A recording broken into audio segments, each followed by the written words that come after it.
Live. Everywhere. On netrootsradio.com.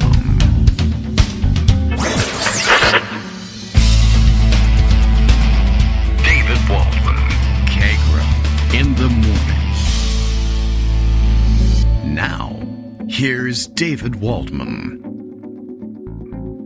Hey, good morning, everybody. How you doing? It is Monday, December 8th, 2025. Time to do this all over again. A whole week of shows. It's getting towards the end of the year.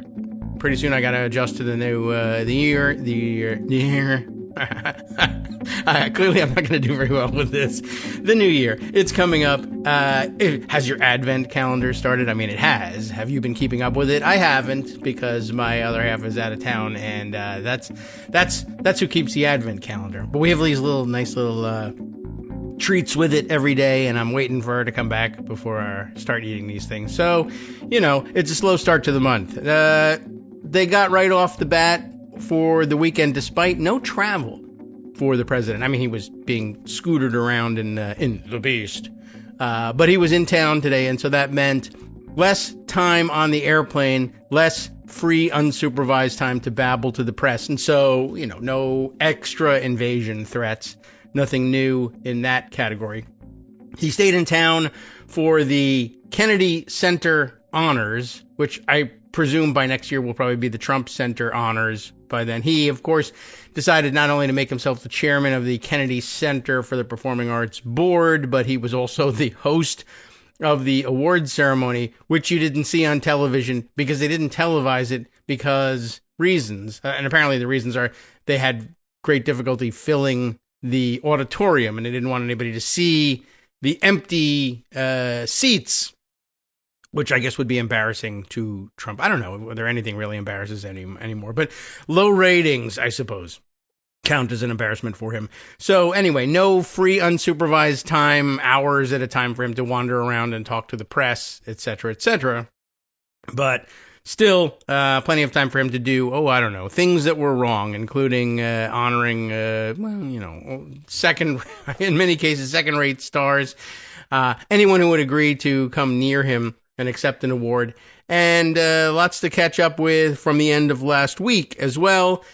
Things not getting any better for Pete Hegseth, certainly, and, any number of other things happening, including, I guess, continuing fallout from the realization by the rest of the world that the new document that serves as American national security strategy, that too, apparently, like the peace plan for Ukraine and Russia, was written in Russia and sent to the United States for publication, and we have accommodated them and put our name on it and said it was ours and everything, although it does read like a translated document. And this just sort of, I guess, the rest of the world has already known, I suppose, that this was coming, and you can hardly blame them for being in denial to watch 80-plus years of post-war or modern era transatlantic partnership dissolve, or at least, be declared dissolved by one document. Whether or not that's really going to do it, I have no idea, but I guess we'll wait and see, and see how much they press this as a governing document, or whether it's just a one-off thing where Stephen Miller vents for a day, says he's changed the world, and then I guess goes back to wondering whether they spit in his sushi. It was one of the best chapters of Stephen Miller's life in Washington that I can recall. All right. Well, at any rate, lots of other things happening here today. Trump, I don't know if everybody knows this, but Trump is apparently a fraud. I just wanted to let you know. There's a news story. I'll save it for later if necessary, unless it happens to be in the roundup. But it's a funny one. You'll never guess. There's hypocrisy afoot. So write that down, everybody. That'll surely be the end of this whole thing, this whole chapter in our history. All right. There's a whole roundup out there waiting to be sorted through. Greg Dworkin has sorted through it. Now's the part where we sort through it with him. Good morning, Greg. How you doing? Good morning. No fanfare. Thank you. Oh, wait. I can. All right. Well, it's Monday, do not try I forgot. This at home, folks. Here's your fanfare. That's bullshit. There you go. Ta-da. That's the best fanfare of all. Da-da-da. Okay. So, guess what? Trump's It's Monday. Yes, right. And you know what that means? Tomorrow is Tuesday. Election Day. Oh, right. Yes. Okay. Well, they call it Tuesday. If it's Tuesday, there must be an election somewhere. So let me give you a little preview of tomorrow's Miami mayoral election. Mayoral isn't as fun as gubernatorial, but you know it's the best you can do in short notice. You know, okay. It's Monday morning, just warning up. So, New York Times, their headline says Miami hasn't had a Democratic mayor in almost 30 years. Is that about to change? Democrats see their voters energized in a county that President Trump won. Republicans fear the runoff could add to recent losses, and I believe it will. But we'll see. It's officially nonpartisan. The mayor's officially nonpartisan. Well, no wonder. They have, runoff elections, jungle primaries, that sort of thing. Ahead of Tuesday's runoff election, President Trump endorsed Emilio T. Gonzalez, a Republican who, by the way, I believe, I don't have it in front of me, but I think he was born in Cuba. Okay. It's a place where you can be born. The Democratic National Committee stepped in to help Eileen Higgins, a Democrat who easily came in first in a crowded field last month, but didn't get enough votes to win outright. She is non-Hispanic, non-Latino, non-Cuban. Well, what is she then? And leading. That's what she is. Oh, She's okay. the leading candidate. She's going to be the next mayor. On Friday, That's amazing. The first day of early voting, Ms. Higgins' campaign published an endorsement video from Pete Buttigieg, who's about as white as it gets. Yeah. The former transportation secretary. And also Senator Ruben Gallego of Arizona, who's joining our polling sites over the weekend, whereas Republicans held a Keep Miami Red rally for Mr. Gonzalez at Versailles, the iconic Cuban restaurant featuring Senator Rick Scott of Florida. Oh, boy. Why are you doing this? And Scott essentially said everything is partisan, everything's national. Yeah. Bald asshole? I didn't say that. Yeah, I like that one. Miami has not elected a Democratic mayor in more than 25 years. But Ms. Higgins won 36% of the vote, nearly doubling Gonzalez's 19. Another Democrat, Ken Russell, came in third with 13, dropped out because he had to. It's a runoff among the top two. And Russell endorsed Higgins. So both runoff candidates said they would not govern in a partisan way. But good. Many residents have told Ms. Higgins that they are scared, she said in an interview on Friday, either about federal immigration enforcement hurting their families or tariffs hurting their small business. It's really coming or going. It is just a microcosm of what's happening around the country, well summarized in just that one line. Federal immigration enforcement hurting the families or tariffs hurting their small businesses. There's a level of fear I've never experienced before. And so they go on to speak about the history of the Miami mayor. I'm not as interested in that. This one is from local television station 9, WFTV. That stands for FNTV in Florida. That should be my station. All right. I'm going to buy that one. Yeah. Republicans worry as Latino support wavers. While Latino voters nationally have traditionally leaned Democratic, Republicans in Florida have found strong backing among Cuban, Venezuelan, and Nicaraguan immigrants who resist socialist inclinations likened to the ones from the government they fled.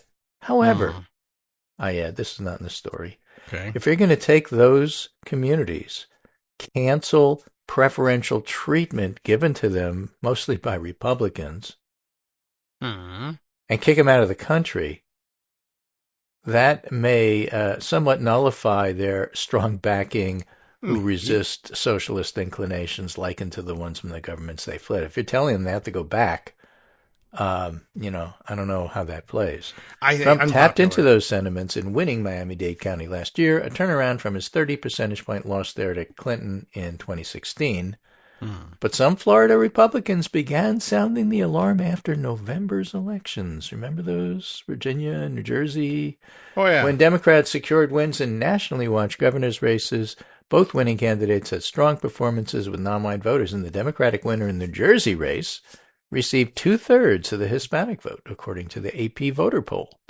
And these were largely seen as a reflection of concerns over...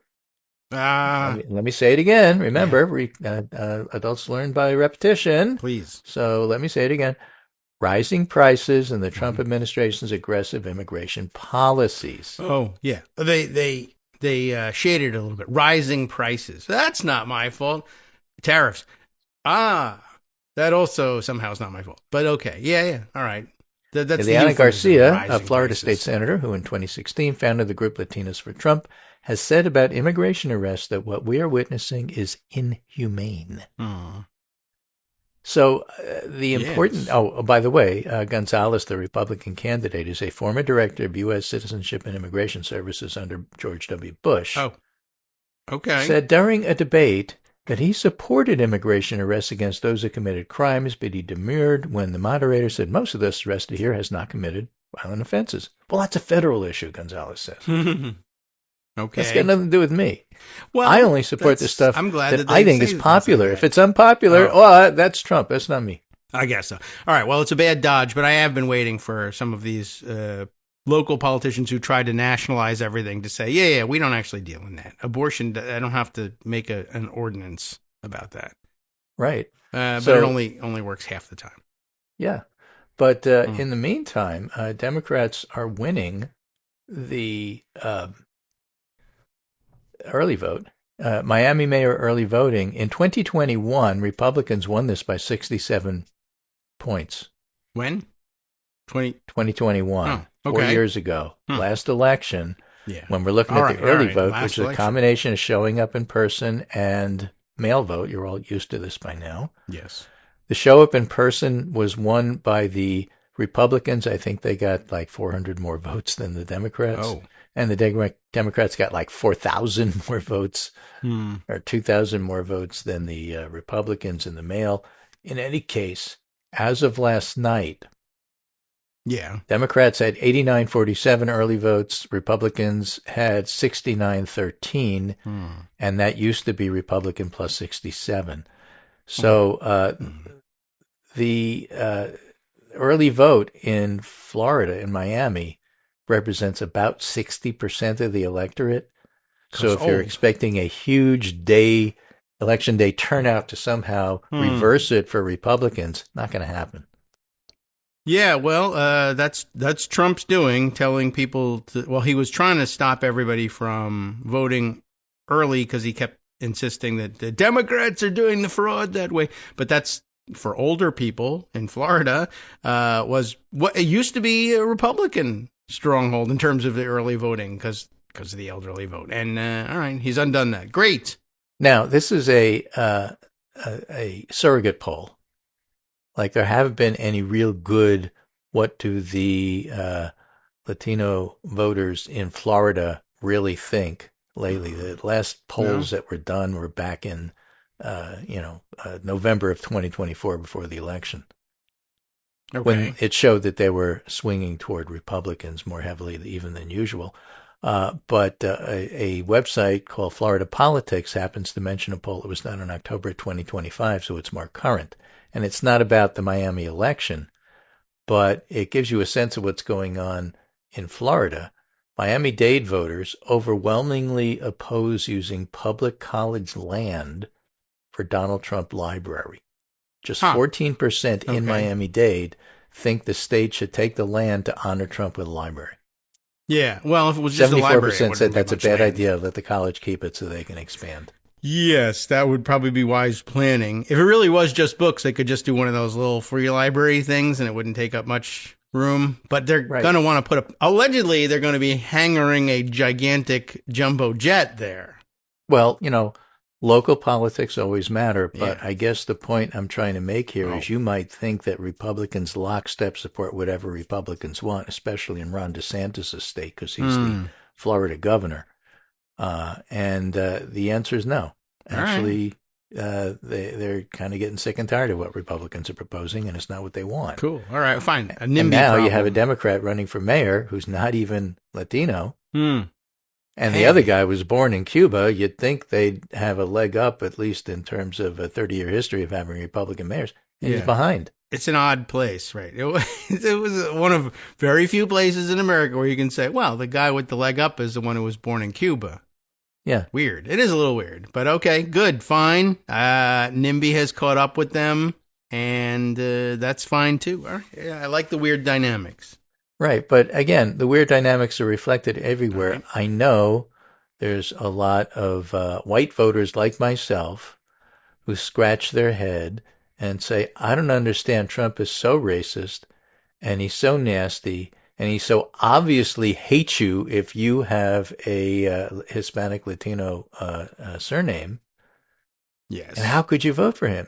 And the answer, as I have mentioned on the air many, many times, is that these voters believed what Trump said, not what he was going to do.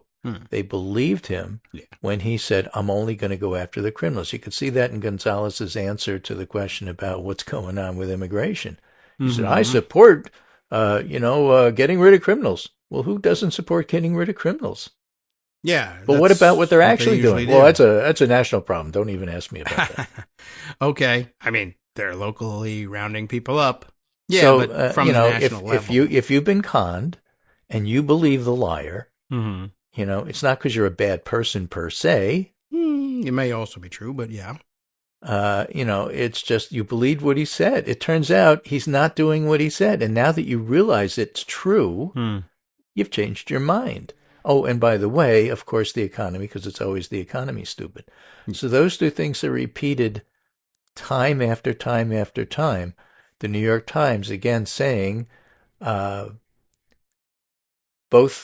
many residents have told, from the Times, many residents have told Ms. that they're scared, she said in an interview on Friday, either about federal immigration enforcement hurting their families or tariffs hurting their small businesses. There it is in one line. And that line about Eliana Garcia from the local Florida station, immigration arrests are inhumane. When you see it, it changes your mind. All right. Well, now's the time to change it. If you haven't made up your mind or cast your ballot, and you're gazing at the headlines, perusing the news, maybe it will change your mind. I don't know if you're listening to the show, if you're one of those minds that needs to be changed at this point, but maybe your neighbor does. Maybe. Yeah. Or your family, Right. So the best messenger is you. So you talk to those people because they know you. This is CNN Politics. So Miami is politics writ small, and CNN and Ron Brownstein are talking about politics writ large, that is to say cross country. Trump made big gains with Latino voters in 2024. Now they're up for grabs again. Rapid erosion of President Trump's support among Latinos underscores how this growing group is poised to become the largest block of movable voters in the electorate. They've already moved, by the way. You got to keep them now. In 2024, Trump achieved historic breakthroughs in virtually every segment of the Latino community. Just over a year later, polls and election results alike show that Trump's Latino support is ebbing just as comprehensively. Ebbing just as comprehensively is basically the same thing as saying collapsing. Yeah, but, that's an interesting That sounds rude, ebbing so you don't want to put it that way. comprehensively is kind of a weird mix. Yeah. It is ebbing. Sinking in a big way is also known as drowning. Right, sure. Slowly sinking underwater, but within 2 seconds. It's not that slow. A massive survey of Latinos released late last month, slow. Yes. The nonpartisan Pew Research Center found him declining among all major groups in the Latino community, with even about 1/5 of Latinos who said they voted for Trump just a year earlier saying they disapproved of his performance as president. 1/5. Well, just a year earlier saying they disapproved. And he's declined in all major groups. Nationally, there's no evidence that Trump 2024 Hispanic numbers will become a new baseline for Republicans, said Matt Barreto, Democratic pollster and political scientist at UCLA. All evidence is to the contrary. Okay. Well, good. I'm glad this is I'm glad Which is why Texas erred in trying to start this whole redistricting fight in the middle of the decade. They may likely end up winning what's left of the courts, allowing them to do this, but it'll end up being a political mistake. Right. Good. So Mike Madrid, a longtime Republican consultant who's become a fierce Trump critic, says what's going on here is de-alignment. You can't count on these voters as a Democrat. You have to win them. All right. And they're going to toggle between the parties in frustration over both sides' inability to ease their economic strains. They're actually the quintessential swing voter that didn't used to exist, but now they've become swing voters. It's really interesting. They're still embarrassed. And former Madrid says so. Republicans. Latinos are a true swingy vote. Yeah. But they're not voting for aspirational positive reasons. They're punishing whoever's in power. Okay, well, right now Republicans are in power. I say punish them. Yeah. All right. I bet it feels a little less like punishing those in power. I think that might be a white voter's conceit versus, oh my God, I'm frightened to death of these people. They're horrible to me and people that I know, and I'm not going to vote for them. I'd love to see them punished. All I'm trying to do is vote defensively right now. Right. So the Pew survey released last month put an exclamation point on these trends. And what'll put the point on the exclamation point, I think, is that Miami election tomorrow. The poll surveyed an unusually large group of Latino respondents, about 5,000, which allowed for more detailed analysis of subgroups. That analysis showed Trump's 2025 retreat among Latinos has been as panoramic as his 2024 ascent. Panoramic. Okay. Also known as plunging. Yeah. The survey, for instance, found that not only did 73% of Latinas women disapprove of Trump's performance as president, so did 67% of Latino men. Not only did 3/4 of Latino Catholics and those unaffiliated with any religion disapprove, but so did 3/5 of Protestants. In 2024, Trump carried a solid majority of Latino men without a college degree, but Pew found that a stunning 2/3 of them now disapprove of his performance. In other words, he's losing his 2024 voters. And arresting them. Policy initiatives faced withering reviews on the economy. The share of Latinos who said his policies were worsening was 61%, 4 times the number said he was improving things. 7 in 10 said he was doing too much to deport undocumented immigrants. Hello? You can tell people that he's going to do this and they won't believe you until he does it. Of course, then it's too late. I understand all of that. Things are horrible right now. The good news is it's not going to be 3 more years of this. It's going to be 1 more year of this. Oh, good. Because once you get a Democratic House who's willing to start impeaching him, things move in a different direction. Most strikingly, then he's on defense, not offense. Most strikingly, nearly 8 in 10 said they believed his policies overall are hurting the Latino community. 8 in 10. That's a lot out of 10. 8. There's not much room beyond that to stay within 1 in 10 said they were helping, and 1 in 10, like, I don't understand the question. All right. Or it's like we rate dogs. 11 out of 10 disapprove. Even many Latinos who voted for Trump in 2024 had substantial doubts about him at the time, but shifted to him anyway because they thought he was more likely to ease cost of living squeeze than Harris. Duh. That's because Harris was associated with Biden, and that's because Biden, you know, in my view, I think I said it back then, I'm pretty sure I did, Biden didn't blame Trump enough for what was going on with the economy. He just kept saying, things are good and they're getting better. That's not going to cut it. Yeah, and, you know, I mean, the most of the parts traditional you like, Democrats... I mean, it's just politics 101. The parts you like, and you could see Gonzalez do it in the mayoral election in Miami. The parts you like, that's me. The parts you don't like, that's the other guy before me. Yeah, it's funny. I guess that is now politics 101. It's sort of an old school Democratic, it's sort of anathema to the old school. Well, you don't, you know, like look the kind of people who say it's a people poor want to look forward looking. They don't want to look behind. Yeah. Well, you know this guy named Herbert Hoover helped you for 40 years, you jerk. Would you throw that out the window for? I don't know. That is interesting, right? Well, I don't need to blame them. I want to look forward. Okay, but, you know, yeah, that was a good point. I mean, I don't know why they didn't want to do that. And Trump was so vulnerable to that. And I don't know. I guess really they should never have let up on him. And I mean, in addition to it, I mean, I don't think it's directly related, but maybe it is tangentially related. This guy rehabilitated after fomenting an insurrection. Like maybe if you had beat him up, even economically, that wouldn't have happened. Well, Latinos have not received the economic relief they expected. Look, it's the economy, stupid. It's always been the economy, stupid. Everything else is nice. Stupid economy. You can be on the correct side on abortion. You can be on the correct side on democracy and the Constitution, but the economy is going to win or lose the election. It's just a fact. It certainly seems that way.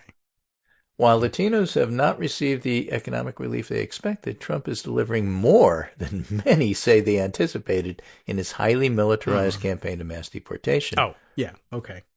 What Latino voters who voted for Trump are clearly telling us, it may sound odd to some people, is they earnestly thought he would just go after undocumented immigrants who had criminal records, and they were okay with that, said Rafael Colazo, executive director of Unidos U.S. Action Fund, which focuses on Latino voters.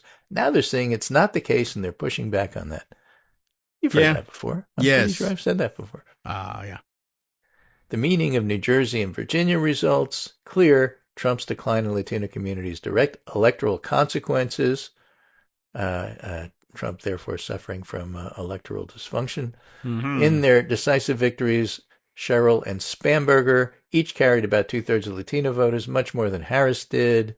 If Latino voters shift in comparable numbers next year, that could topple the GOP's narrow House majority in and of itself. All right. I'll take that. Right. Latinos may be especially pivotal to the outcome of this year's two biggest redistricting fights in California. Latinos will constitute a majority of the vote in the reconfigured House districts, which include Republicans David Valadao and Ken Calvert, as well as in the seat they redrew to fortify Democratic Representative Adam Gray. Latinos will also represent an increased minority of the vote in the seat Democrats expect to take from Darrell Issa. Darrell Issa, by the way, was so concerned about that seat, he decided maybe he would run in Texas, but then he decided not to. Oh, I don't think I even heard that. Oh, yeah, he was planning on running in Texas and then looked at the environment and said, maybe not. Oh, wow. Turning around from Texas, that's pretty astonishing all by itself. Well, when after last Tuesday, I don't think I think there's going to be a lot more retirements coming. Okay. Yeah. Well, by the way, maybe they should arrest him because he has a criminal record. And then we'll talk about Henry Cuellar. Okay. Yeah, we can do that. Trump's talking about him. So why not? That's funny. All right. Plenty to get to still, but that sets the electoral landscape. So that's good for next Tuesday. Hi, I'm Scott Anderson, the guy that writes the daily summary for this show, Kagro in the Morning. Thank you to everyone that supports this show. Many of you send donations through PayPal, Patreon, Square Cash, Radio Public, and so on.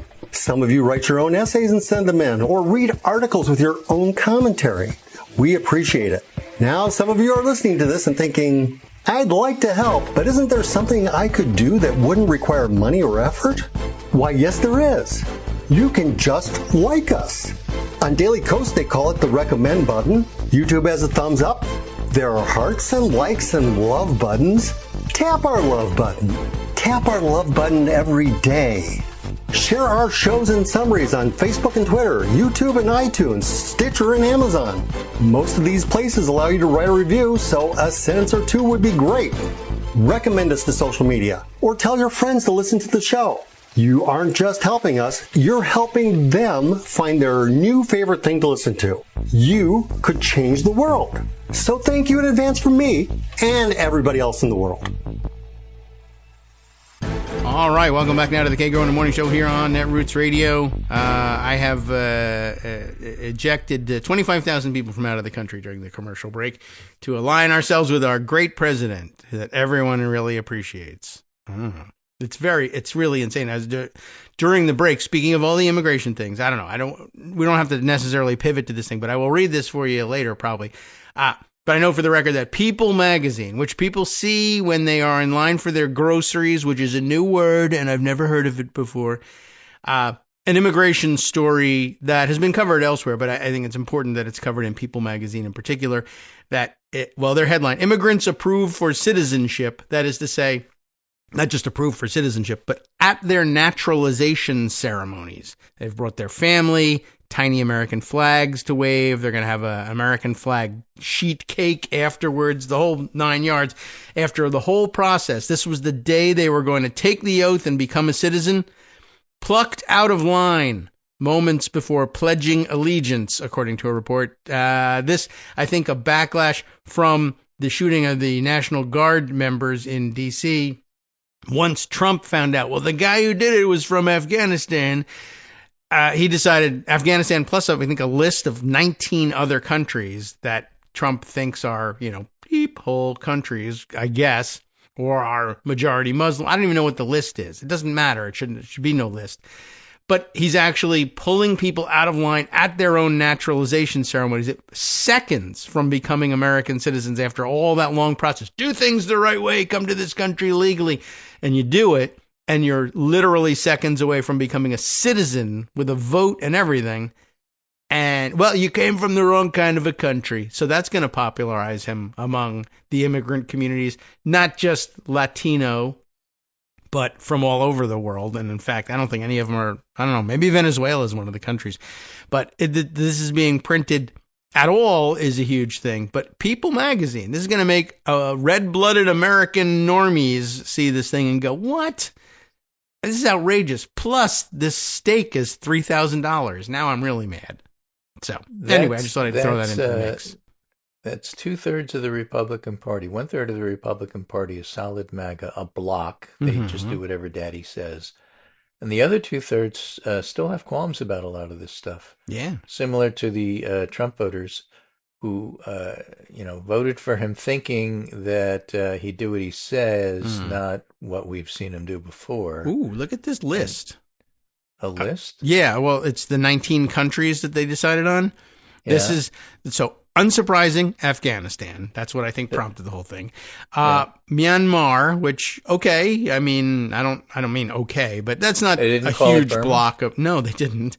Not a huge, well, yeah, if you say Burma, we'll let you in. Chad, really? The Republic of the Congo, Equatorial Guinea, I really don't know what this is coming, Eritrea, Iran, you would expect them on the list. Libya, you would probably still expect them on the list, even though, come on, he's stuck in the 80s, so Libya. Somalia, he's mad at Ilhan Omar. Sudan, he thinks that might also be Somalia. Yemen, we are bombing them. Burundi, sounds foreign. Laos, Sierra Leone, Togo. If he did Chad, did he also do Biff and Pookie? Yeah, right. Chad is that sounds all American. Turkmenistan, but also I skipped over two. I'm going to put them at the end. Venezuela, which you can sort of understand from the recent news, except giant block of Hispanic voters going to be mad about that. Latino voters going to be mad about that, targeting them, especially people who are like, actually, I agree with you, President Trump. Venezuela sucks. I left it to come here. No, you have to go back. And, all right, just the rest of the Latino world, you pick it. What's the worst thing, given what we just talked about for the first hour? The answer, the 19th country on the list, Cuba. Yeah. Cuba. What? Gotta be Cuba. Like, I guess you don't talk to Marco Rubio, so he's not around to say, no, that's a special case. Who cares what he says? Right. I mean, I totally understand that. He sat next to you in the cabinet meeting, but you were asleep, so you didn't hear him say, actually, Cuba, special case, it always has been, something, they'll break into the Watergate for you. Well, I know. Let's run an election and see how they vote. Hey, we'll do one. Yeah, how about one tomorrow in Miami? Great. Well, at least there's time to turn things around. The election's tomorrow. There's another election, also tomorrow. By the way, Haiti not on this list, which is amazing given how they campaigned. Yeah. Thank God. Leave them alone, please. I'm sorry I said anything. They're not listening to me. I hate them all. Come on. Why do you? Right. Why do you think they call it Haiti? They should call our country Haiti. I'm very Haiti. No, we're going to rename our country Lovey. It's the United States of Lovey. Sure, love. It was a day of love. January 6th. But if you can't name it after me, I don't really care. If any of these countries want to name themselves after me, Trump-ola, Trump-abia, whatever, they can get in. All right. Or you can bribe me. Either way. Right. But that's the only thing that matters. Sure, you can buy a green card now. So this other election tomorrow is Georgia. Georgia. Not Georgia like next to the old Soviet Union, Georgia. We're talking about Georgia in the southern part of the United States. Sort of near the Soviet House District 121. Here's what's interesting. This is from Bolt's Magazine, which covers these hyperlocal issues, which is why I love Bolt's Magazine. Last year, this legislative district looked unassailably Republican, going for Trump by 13 percentage points. 13 points. Does that remind you of anything? Yes. 13 points. Why, that's the overperformance in Tennessee by a candidate not suited for the district. So if that happened here, It would be a tie. Oh, so that means there's a competitive race. Oh, how interesting. Favoring GOP lawmaker Marcus Wiedauer by 22 points last time, but the down ballot, our old friend David Neer from Daily Kos, who has this down ballot spinoff, calculates that the two Democrats who won upset races for Georgia's Utility Commission, remember that? Oh, yeah. They carried this district by large margins on the way to statewide victories. So can Democrats translate those gains into a fresh legislative flip? We'll see tomorrow. Wiedauer resigned in October. Democratic nominee Eric Gisler says he's keen to reach out to people who voted in November, and he faces GOP nominee, I love the names, Dutch Guest. Dutch Guest on top of it all. And Dutch Guest is only running because Biff Strong didn't get permission from his family to run. Yeah, I'm surprised they haven't arrested and deported our Dutch guest back to the Netherlands. It says right on his name tag. He's from a whitish country, white-adjacent country, so, True. Not going to do that. And but besides, they have the Hague, he could be a supporter of Dutch right-wing politics, of which there are many. That's true, but he could be from the Hague. Yeah. And therefore, everybody, I don't know, everybody from that city, as you know, is very fair-minded and for international justice. Right. Well, he could also be from Galicia. We don't know. So can Democrats translate these gains into fresh legislative flip? We will see tomorrow. Whoa. So I'll be back on the show on Wednesday with results. To tell you. We'll talk about Miami. We'll talk about this one. Right. We'll see. So we'll see tomorrow. But tomorrow we'll tell you tomorrow. We'll see tomorrow, but we won't know. We'll see tomorrow, Wednesday. But we won't tell you till Wednesday. Basically. And you're just not going to stay up for the Because we do this live, results, and so that's just the way time works. You know? Tanya and David will stay up, and they'll find out tomorrow. They'll tell us. We'll find out on Wednesday out morning, and we'll let everybody know. Got it. Okay. Just so we're clear. Yeah, just so we're clear. Anyway. Yeah. So those are things to watch. Now. On Wednesday. In addition to the CNN analysis, this one is from NBC News, and I like the headline. Good. People aren't dumb. That's the headline. Well, it's Republicans encouraging. worry they're not doing enough on affordability. Republican lawmakers, aides, and strategists tell NBC News they worry that high prices and their party's poor messaging on affordability could cost them in the midterms. Yeah, that's not dumb. And so as they're talking about this and how important it is, Trump is telling the country, which he just did the other day, the whole affordability issue is a hoax. Yeah, they love that line. But here's the thing. Again, it's terrible. That's right, that line. If you don't believe Trump that the affordability issue is a hoax, because you go to the grocery store, People magazine, and you see how much things cost, or you try to rent and you see how much things cost. Yeah. Then, and you don't believe him about this being a hoax, you might not believe him when he says Russia is a hoax. Oh, yeah, maybe I don't or believe anything any of his else is a hoax, claims. or any of the other times he used the hoax word. Right. Permission structure to ignore him. So this one says congressional Republicans are starting to publicly and privately sound the alarm about their party's disjointed strategy to address Americans' affordability concerns, with some growing increasingly frustrated with Trump's sometimes cavalier attitude toward the subject. Well, it doesn't involve him, so he doesn't care. I mean, this isn't hard, and it's not hard to make ads that say that. For him. Right. Well, if things are unaffordable, why don't you launch a crypto coin, and then things will be affordable after that. You'll just While Republicans say the high cost of living is a problem they inherited from Joe Biden because they know how to play this game. Yeah, right. Many GOP lawmakers still think their party needs to sharpen its own message and platform ahead of the midterms, or it could cost them. Well, you have to sharpen it because you have a terrible platform, and it is going to cost you, and it's already cost you. So the idea that to play with, well, it might be that Republicans are at a slight disadvantage come next year based on the polls and what we've seen in the election so far. They could be running against headwind. They're running against a frickin' tsunami is what they're running against. Yep. I mean, it always pays to think like that, and we certainly always feel like it doesn't matter if we're ahead in the polls. Run like you're not. Well, that's easy because we always think we're not. But, yeah, I suppose if you always think you're ahead, I guess it's difficult to condition your troops to work hard. Right. If we don't do that, we would be morons because the economy is very much on people's minds, said Representative Tony Gonzalez, a Texas Republican. Mm-hmm. Texas Republicans, there was another story I came across, I don't have it in front of me, about the fading salience of Texas Republicans in Congress. Like nobody really cares what they say anymore. Interesting. Yeah, it's nice. Go ahead. Give us some extra seats and stuff like that. But, the real center of power is Alabama, Louisiana, Mississippi, places like that.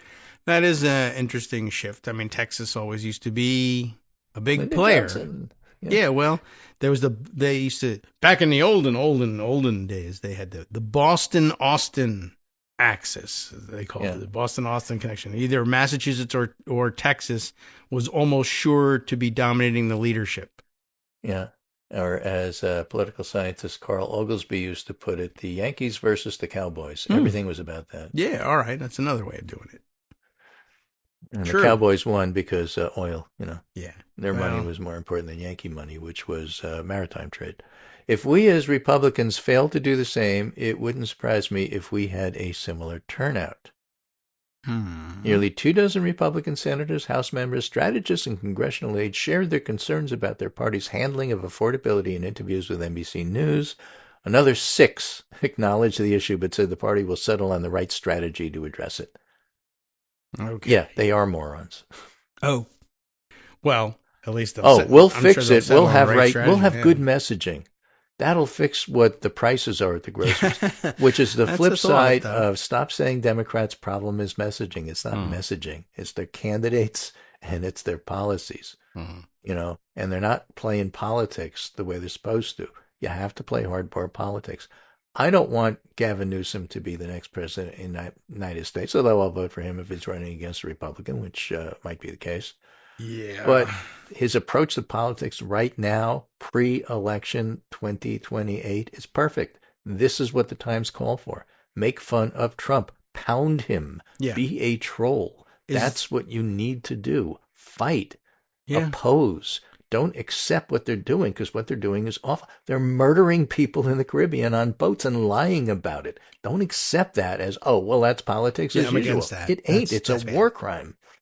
Yeah.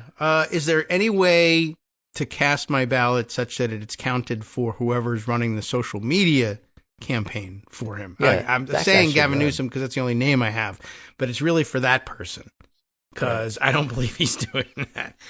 Although he's okaying it. Yeah, the Gallup poll says I guess Trump's approval declining significantly among Republicans and independents.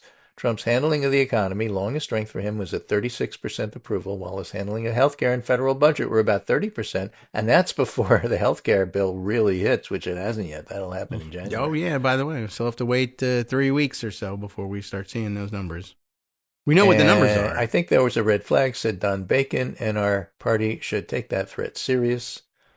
Everybody loves bacon. Plus special election this week. It's a wake-up call, said Scott DeJarlais, a Tennessee Republican, still alive? told NBC News. Is that how you pronounce his name? I think so. Rapist is how you DESJARLAIS. Yeah. I wonder what I mean, I suppose it would be Sounds like DeJarlais. Louisiana, buddy. Right.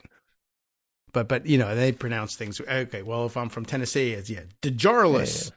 What can I say? I'm from New York City, and it's called Houston Street. So it's always the economy, but healthcare has been put on the front burner, and we need to address that. The Republican candidate in the race, Matt Van Epps, even acknowledged the issue during his victory speech. Together, we'll bring down the cost of living. I'm tired of too many Republicans ceding affordability to Democrats. And Republican leaders urge calm. Mike Johnson said things are just going to get better. They really are stupid. One of the challenges for Republicans is while things like gas and egg prices are on the decline, Americans are still feeling the squeeze from inflation, interest rates, and a tightening job market. Egg prices are up because of bird flu. That's getting better. Gas is no more expensive and no less expensive than it was last year. Beef prices are off the charts. Yeah, I don't know what happened there. So beef prices are the new egg prices. I'm just telling you. Yeah, well. Plus, there's a tightening job market. We're going into recession. We're just not ready to acknowledge it yet because And again, this is not a conspiracy on the part of the Trump administration to not release economic data. It's they basically fired everybody and nobody's around to really collect the data, so they really have nothing to report. Yeah, I mean, I guess you could kind of hammer that into a conspiracy theory. Like you had to have known what was going to happen, but it was not a plan to not report. It was just, I hate everybody. I want to fire everybody. Someone report. There's no one left. Oh no. So less conspiracy than unforeseen consequences of something. Well, I mean, I don't know how that could be unforeseen. If you fire everybody, there won't be anybody to report. Right. What? So Ryan Zinke, remember Ryan Zinke from Montana? Yeah, very Zinke guy. Trump's Interior Secretary first term. The economy has to feel better, and feeling better sometimes is subjective. Zinke says that in order for that to happen, interest rates need to come down, tariffs need to result in trade deals. Trump's tariffs have contributed to the high prices instead, and have been another source of consternation inside the GOP. That's why I say Mike Johnson's an idiot. Well, just stay the course, things will get better. How? Why? You're literally making things worse. You are going to, by your policies, increase healthcare costs, keep tariffs, thereby decreasing everything. You're going to increase the price of goods, and you're going to decrease the number of jobs available. And how is staying the course going to help? Well, they'll eventually work. Oh. Yeah, a miracle will occur, and they'll eventually work.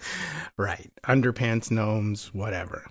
Here's another thing. Another challenge for the Republicans is that a major piece of Trump's tax law was an extension of current tax rates, meaning voters don't feel any difference. Mm-hmm.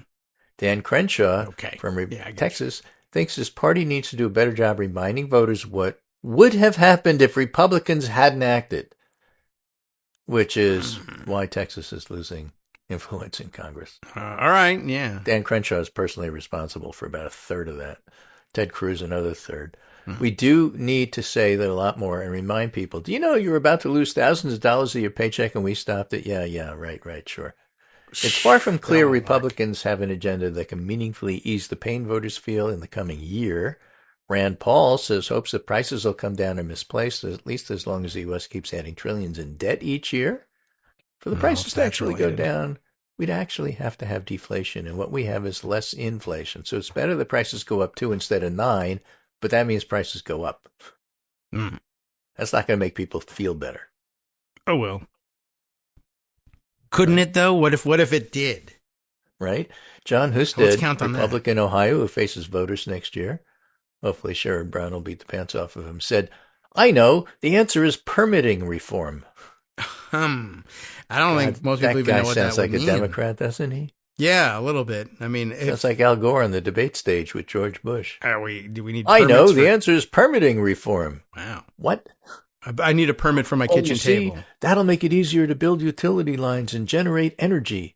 Well, all of your policies are anti-renewables, and so you're making things more expensive. How is that going to help? Yeah.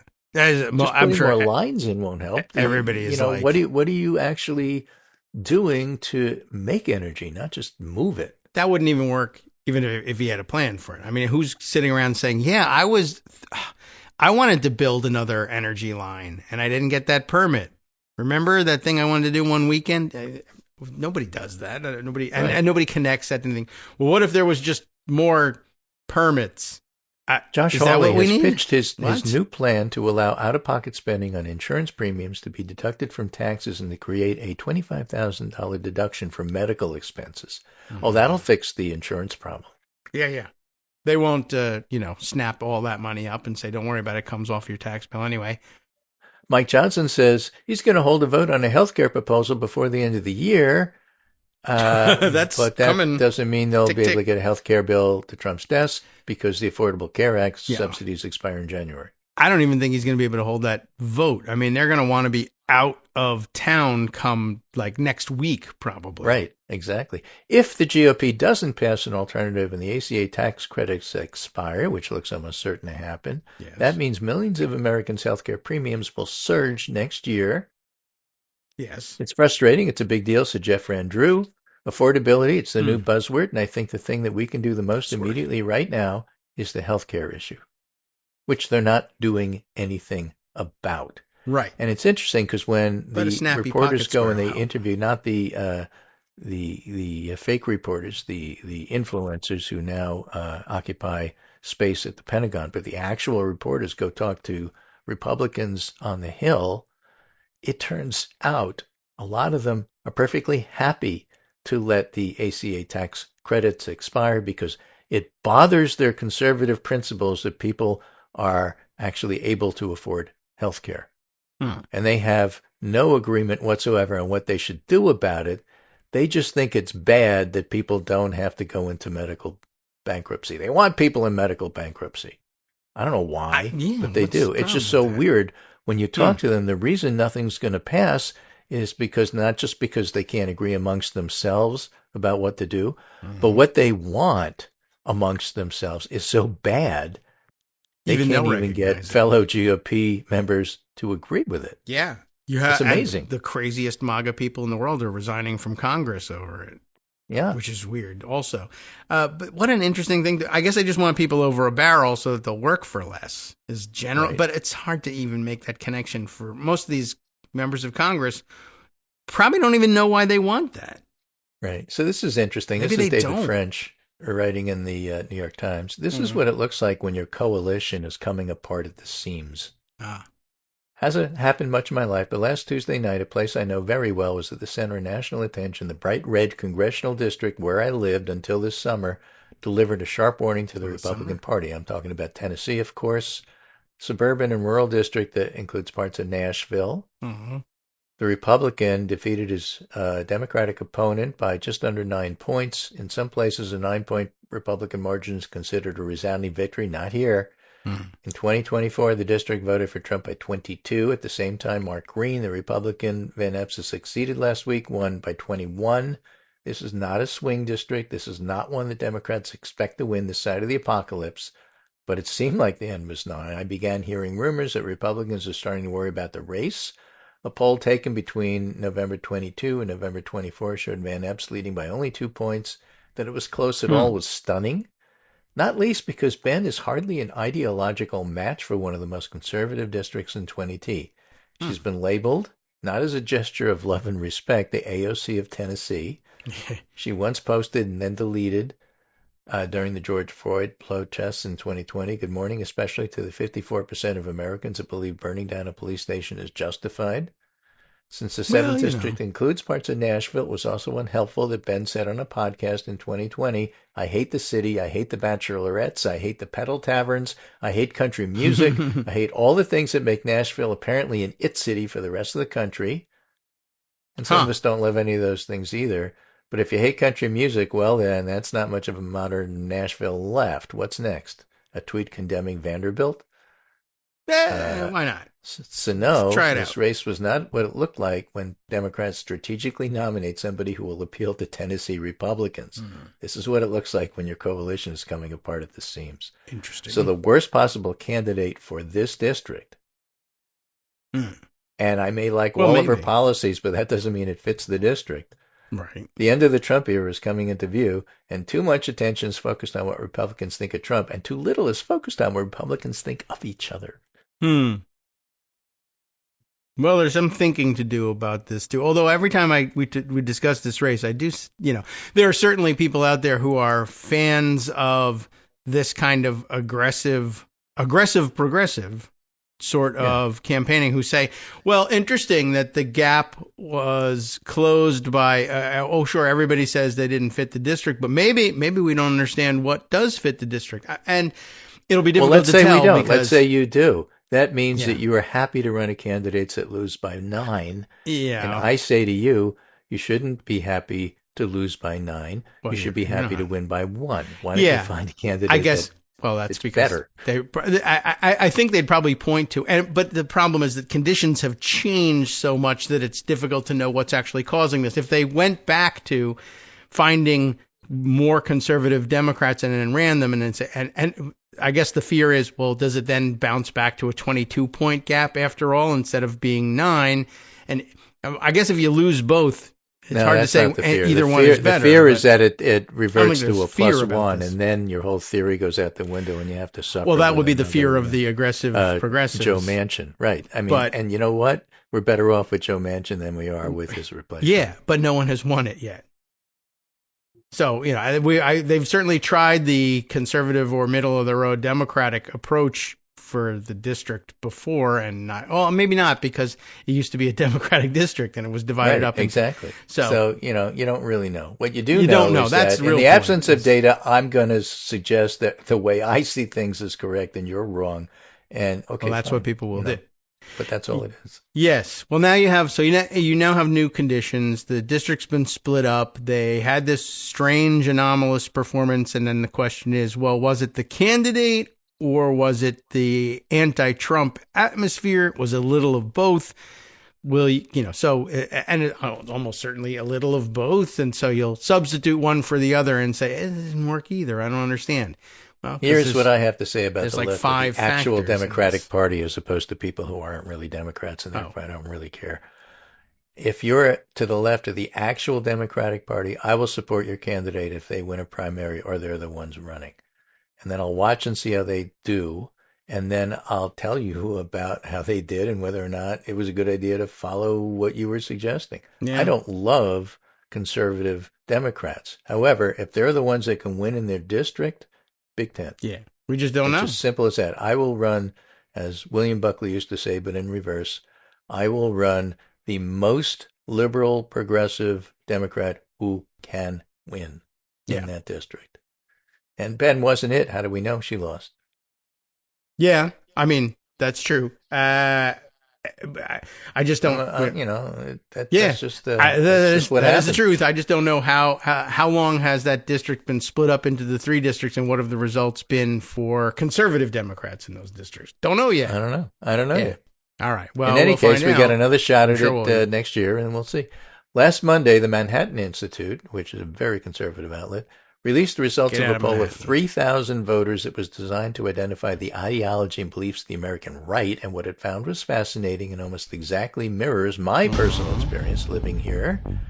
2/3 of the coalition are what we call core Republicans, long-standing GOP voters who have pulled the Republican lever for years, and 1/3 are MAGA. Again, you are never talking to the MAGA folks. You simply have to defeat them. I wouldn't. But core Republicans, which are 2/3 of the party, can be swayed. All right. Especially if they're Latino, as it turns out. Right. All right. Very good. Thanks, Greg. Why don't you come back after the next election and tell us what happened? Oh, let's do that. Okay. All right. Welcome back now to the Kagro in the Morning Show here on Netroots Radio. If you are listening in Japan, turn the show off and get in a boat, because I see a breaking news. There's a breaking news like animated graphic. It just says breaking news over and over again, but it's from Reuters. Tsunami warning for Japan. Where in Japan? I don't know. Japan. I guess I could click on the link and find out where. I don't think we have a great many listeners in Japan. There are some. I mean, there have been some. There might not be any today. Japan warns of a 3-meter high tsunami, and that's a pretty big tsunami, after a 7.6 magnitude earthquake offshore somewhere, but 7.6 is pretty significant, like very significant.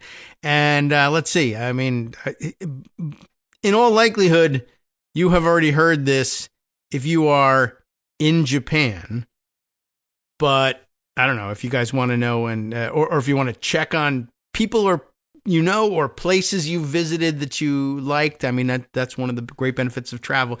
You have this great sympathy, this great affinity for places that might be stricken. I don't mean to worry you, but let's see. 7.6 earthquake offshore on Monday. The tsunami warning issued for the prefectures of Hokkaido. So that's up north, right? Hokkaido. More Japanese names. I should have guessed that speaking about Japan was going to do that. Aomori, maybe, and Iwate as my best guess at the pronunciation. But Hokkaido, I've heard pronounced anyway. After the quake jolted a large part of Japan's north and east at 11:15 p.m., which God only knows what time that is here. But 14 o'clock Greenwich Mean Time. If that helps any. That's never really been a help for me. That doesn't make any sense one way or the other. But the epicenter of the quake was 80 kilometers, that's 50 miles, off the coast of Aomori Prefecture at a depth of 50 kilometers. It's way down there, but still, that's gonna raise up the oceans. So I guess the north and east of Japan, I mean, obviously, I would guess if you're thinking tsunami, it's coming from the east, but I don't know. So hopefully, maybe there won't be one and everything will be fine. But goodness, well, it's their word, tsunami. So I guess they're used to it by now. But you never get used to anything like that. Holy cow. Anyway, bad news. But hopefully, sometimes these things don't materialize or they don't come through as badly as predicted, which is a great way of predicting things. I always would rather come out on the low side when it comes to tsunamis. So there you go. All right. Other things that I wanted to alert you to. I hinted at this right at the beginning because it was an irresistible headline. But now everybody's been chatting about it for an hour on social media, so you probably already know the story. If you're cheating in the show and watching social media roll by while you're waiting for this story to come up, ProPublica has guessed correctly at the, I guess, partial prediction, I suppose we could say we take credit for here on the show. When we spoke about Bill Pulte investigating everybody or supposedly launching investigations of everybody, any Democratic opponent on mortgage fraud charges, the belief was, well, Pulte has, of course, made his fortunes in real estate. His family has made its fortune in real estate. They were almost certainly encouraging people to buy second, third, fourth, fifth homes, but tick off the box that says it's a primary residence so they could save money on their mortgage, save money on their taxes, and therefore afford a little bit more house from Pulte, which means more money for Pulte and the family.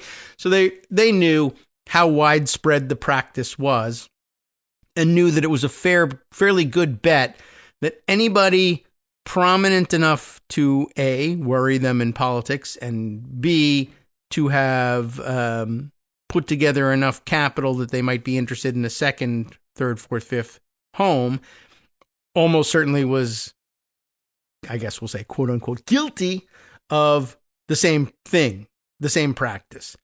And they were probably right about that, but they were also fooling themselves if they thought there would be no Republicans guilty of the same thing. But I guess they figured, well, we'll just do selective prosecution then. We'll prosecute the Democrats and leave the Republicans alone. And that's what they are doing, and that's the plan going forward. But it does expose you to things like ProPublica or other reporting outlets saying, hey, I bet that really is true of just about everybody of means. When I say of means, I mean of the means to be buying multiple homes. And wow, wouldn't it be something if very prominent Republicans had done the same thing? Well, they have. And Republicans don't care about that. Democrats might, they might not. I don't know. They might want to talk about the prices instead. Who knows? Or they might hate country music and want to talk about that. I don't know what they're up to. But ProPublica recognized that there was a story there, and they said, we might as well just go straight at it here. Does Donald Trump, who holds 50 bazillion mortgages on 50 bazillion different properties, have any of these on home sites where he has second, third, fifth, 18th, 24th homes? There's got to be some mortgages that he ticked off that box because that makes me smart if I don't pay taxes, right? Well, jackpot. It didn't take very much, but they hit the jackpot there for that one. Trump's own mortgages match his description of mortgage fraud, records reveal. That's the headline they're going with because it's true, and it's also the splashiest way of presenting the story, which, great job. Justin Elliott, Robert Federecci, I guess maybe, and Alex Merjeski have teamed up for this new piece. The subheader tells us The Trump administration has argued that Fed board member Lisa Cook, remember that they've been prosecuting her, may have committed mortgage fraud by declaring more than one primary residence on her loans. Sort of, kind of. Maybe she didn't actually do that. We found Trump once did the very thing he called, or when he was talking about Lisa Cook, called it deceitful and potentially criminal. Oh, well, you know, what you going to do? For months, it says here, the Trump administration has been accusing its political enemies of mortgage fraud for claiming more than one primary residence. President Donald Trump branded one foe who did so, quote, deceitful and potentially criminal. I had to do the voice for you for that one. He called another crooked on Truth Social and pushed the Attorney General to take action. But years earlier, Trump did the very thing he's accusing his enemies of. Records show in 1993, Trump signed a mortgage for a Bermuda-style home in Palm Beach, Florida. There's a picture here. I guess it's sort of Bermuda-style looking, although they got the roof wrong, but okay. And it looks like it's, I guess, next door to Pervalago. And I don't know whether he wanted the house and kept it, or whether he was going to knock the house down or whatever. But in 1993, Trump signed a mortgage for this Bermuda-style home in Palm Beach, Florida, pledging that it would be his principal residence. Interestingly enough, just 7 weeks later, he got another mortgage for a 7-bedroom marble-floored neighboring property, attesting that it, too, would be his principal residence. Now, come on. There are people who say, well, all right, I got a house in New York and I got a house in Florida, and I said it was going to be my principal residence, and it isn't. But I don't know if I've seen another example of people buying two homes in the same neighborhood and saying that they're both his principal residence. Also, by the way, they all border. Now, maybe that's the excuse. They seem to border Pervalago. The picture of the Bermuda-style house, you can see the tower, I guess. There's a tower on top of Pervalago. I don't know. I don't know it well enough, but I guess they do. It says here in the caption that the tower appears behind the house. So it's got to be, if not directly bordering the Pervalago property, then pretty damn close. Maybe his excuse is, I'm buying these homes and I'm going to knock them down and I'm going to add them to the property holdings of Pervalago, which is my primary residence. Although in 1993 he had pledged to the Palm Beach authorities that it would never be made into a club, but that it also wasn't going to be his primary residence per se, but it was going to remain a private residence. So he's been lying about his property in Palm Beach for quite some time. And this is just another aspect of which he's been lying about since the 1990s. So let's read on. In reality, Trump, then a New Yorker, does not appear to have ever lived in either home, let alone used them as a principal residence.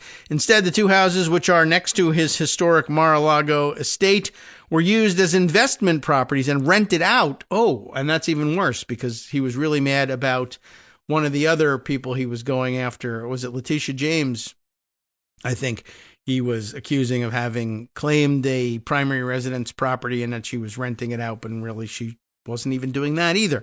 But okay, he's actually doing that as well. So this all according to contemporaneous news accounts and an interview with his longtime real estate agent, exactly the sort of scenario his administration has pointed to as evidence of fraud. At the time of the purchases, Trump's local real estate agent told the Miami Herald that the businessman had, quote, hired an expensive New York design firm to, quote, dress them up to the nines and lease them out annually. In an interview, Shirley Weiner, the late real estate agent's wife and business partner, who was herself later the rental agent for the two properties, told ProPublica they were rentals from the beginning. I'm guessing at the voice there. Weiner. It sounds like she's whining. It's W-Y-N-E-R, though. Who has worked with the Trump family for years, added, President Trump never lived there. Anyway, she's a New Yorker that's moved down to Washington. I don't really know. She may not be. Mortgage law experts who reviewed the records for ProPublica were struck by the irony. Clang, ow, the irony has just hit me in the head. Of Trump's dual mortgages, they said claiming primary residences, on different mortgages at the same time, as Trump did, is often legal and rarely prosecuted. But Trump's two loans, they said, exceed the low bar the Trump administration itself has set for mortgage fraud. Given Trump's position on situations like this, he's going to either need to fire himself or refer himself to the Department of Justice. Well, neither of which will happen because he doesn't have to do anything, said Kathleen Engel, a Suffolk University law professor and leading expert on mortgage finance. Trump has deemed that this type of misrepresentation is sufficient to preclude someone from serving the country. Well, that's funny. I mean, logic. That's very cute, but that's not actually going to do anything about it. By the way, if you were wondering, that's interesting. Rental properties in Palm Beach, is there a huge rental market in Palm Beach? Well, sort of. Here's the kind. I guess this was Airbnb before there was Airbnb. So these early 90s classified ads for rentals are displayed here. Let's see. One of them was for 1094 South Ocean Drive. Is it Drive? Or whatever, Boulevard? I don't know. Anyway, that's the street that Pervalago street address is on. 7 bedroom, 7 bath, 2 guest houses, tennis, private beach, heated pool, $3,000 per day. And this is in 1993. So it wasn't, a residential rental per se. It was, I guess seasonal or maybe for a week or so at a time. Anyway, available weekly or monthly. So call Robert Weiner here. His number is blacked out. Then there was another one on 124 Woodbridge Road. Luxurious, there's the Bermuda-style home with large Florida room. I mean, they're all Florida rooms. You get that. But 3 or 4 bedrooms. Maybe it's a bedroom. Maybe it's there. Maybe it isn't. It's a mystery. Like Harry Potter. That room disappears. 3 bathrooms, heated pool, Mar-a-Lago privileges as well, because the guy who owns Mar-a-Lago owns this house. Lease $45,000 a month. 1993. So, he may have also been using them. I wonder if he was ever using them as guest houses for people who have arrived at Pervalago with large parties that he didn't have room for in the rooms, the cabanas there. Anyway, back to the article here. How much longer is this? Let's see. Mortgages for a person's main home tend to receive more favorable terms, like lower interest rates, than mortgages for a second home or investment rental properties. Legal experts said that having more than one primary residence mortgage can sometimes be legitimate, like when someone has to move for a new job, and other times can be caused by clerical error. Determining ill intent on the part of the borrower is key to proving fraud, and the experts said lenders have significant discretion in what loans they offer clients. In this case, Trump used the same lender to buy the 2 Florida homes. So that's interesting too, right? The same lender. And I wonder, did they say what the time period was? I think they may have. Did they say something like weeks later he did this thing? Anyway, just 7 weeks later. So, same lender, 7 weeks later, you're like, well, first of all, I own Mar-a-Lago. That's my house. Why are you buying this neighboring house? And they might have thought knocking it down, using it as a cabana for Pervalago, whatever. No, it's going to be my primary residence. All right, wink, wink. 7 weeks later, I bought another one. This one is also my primary residence. So, the lenders knew what was going on here. Given Trump's position, we already read this thing. He's going to have to fire himself, right? Well, that's not happening. In recent months, the Trump administration has asserted that merely having 2 primary residence mortgages is evidence of criminality. That's the standard, according to these guys. Bill Pulte, the Federal Housing Finance Agency director who has led the charge, said earlier this year, and by the way, I'm sure he's done the same thing as well. If somebody is claiming 2 primary residences, that is not appropriate. We will refer it for criminal investigation. No, you won't. You've come for an argument, and now you've got it. Trump hung up on a ProPublica reporter after being asked whether his Florida mortgages were similar to those of others he had accused of fraud. What I don't understand is why was he on the phone with a ProPublica reporter at all? But he was. In response to questions, a White House spokesperson told ProPublica, President Trump's 2 mortgages you're referencing are from the same lender. There was no defraudation. Is that a word? It is illogical to believe that the same lender would agree to defraud itself. The spokesperson added, this is yet another desperate attempt by the left-wing media to disparage President Trump with false allegations, and said President Trump has never or will ever break the law. That might be Stephen Chung speaking there, but he usually identifies himself. President Trump has never or will ever break the law. And it's improperly constructed sentence as well, but I get the meaning of it. It's impossible for him to break the law. He's the president. If the president does it, that means it's not illegal. Thank you, Mr. Nixon. The White House did not respond to questions about other documents related to the transaction, such as loan applications. It could shed light on what Trump told the lender or if the lender made any exceptions for him. At the time Trump bought the 2 Florida properties, he was dealing with the wreckage of high-profile failures at his casinos and hotels in the early 1990s. He famously recounted seeing a panhandler on Fifth Avenue around this time and telling his companion, right now that man is worth $900 million more than I am. But he got 2 mortgages. In December of 1993, he married the model Marla Maples in an opulent ceremony at the Plaza Hotel, and in Florida, he was pushing local authorities to let him turn Perva-Lago, then a residence, into a private club. Remember, again, he bought it with the assurances that he wouldn't be doing that, and then he immediately went and did that. Trump bought the 2 homes, which both sit on Woodbridge Road, even though one has a whatever it was, South Shore or whatever the hell it was, address, South Ocean Drive. Okay. Oops, I've lost my place here. There we go. Trump bought the 2 homes, which both sit directly north of Perva-Lago, and got mortgages in quick succession in December 1993 and January of 1994.